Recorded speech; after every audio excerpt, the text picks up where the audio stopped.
नमस्ते, मैं पाबिनी बिसोई आपको कुछ ऐसे अनमोल कहानी सुनाऊंगी जो कि आपको कुछ अच्छा नया सीखने को मिलेगा।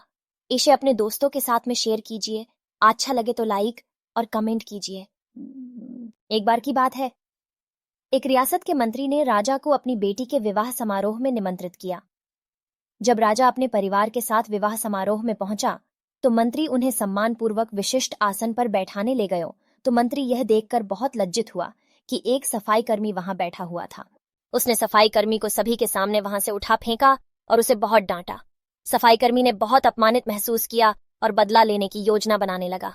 अगले दिन सुबह जब वह राजा का कक्ष साफ कर रहा था, तभी वह जानबूझकर बड़बड़ाया, राजा कितने नादान हैं, उन्हें यह पता ही नहीं कि रानी और मंत्री के बीच क्या चल रहा है।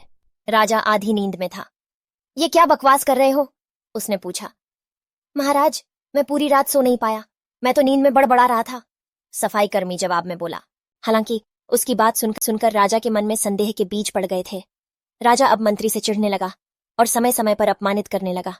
एक दिन तो उसने द्वारपालों से यह तक कह दिया कि वे मंत्री को महल में घुसने ही न दें। मंत्री राजा के व्यवहार से बहुत चकित था, लेकिन कुछ विचार करने के बाद उसे समझ में आ गया कि सफाई कर्मी ही इसके लिए जिम्मेदार हो सकता है।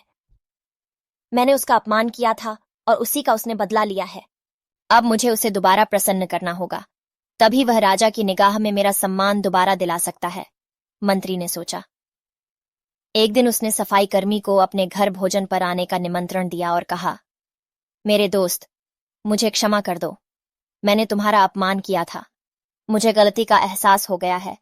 इन सुंदर कपड़ों को उपहार के रूप में ग्रहण करो, चलो मेरे साथ भोजन करो। सफाई कर्मी प्रसन्न हो गया।